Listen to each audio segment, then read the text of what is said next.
সূরাতুত তাওবা 11 নম্বর পারা 3 নম্বর পৃষ্ঠার 11 নম্বর লাইনের সূরাতুত তাওবার 111 নম্বর আয়াতের মধ্যে আল্লাহ বলে দিয়েছেন, ইন্নাল্লাহা আশতারা মিনাল মুমিনিনা আনফুসাহুম ওয়া আমওয়ালাহুম বিআন্না লাহুমুল জান্নাহ। আল্লাহ বলতেছেন, যারা ঈমানদার, যারা বিশ্বাস স্থাপন করেছে, আমি আল্লাহ তাদের সঙ্গে একটি ব্যবসা করলাম। এই ব্যবসার বলেন তো দেখি মূলধন হলো দুইটা, বলেন কয়টা? মূলধন কয়টা? দুইটা। আল্লাহ বলতেছেন যারা ঈমানদার তাদের সঙ্গে আমি আল্লাহ ব্যবসা করব, মূলধন হইতে হবে কয়টা? দুইটা।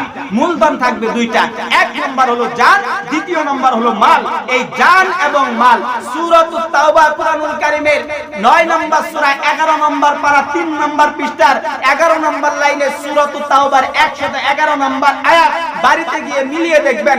আল্লাহ বলেছেন, আমি ঈমানদারের সঙ্গে ব্যবসা করেছি দুইটি মূলধনের বিষয়, দুইটি মূলধন দ্বারা।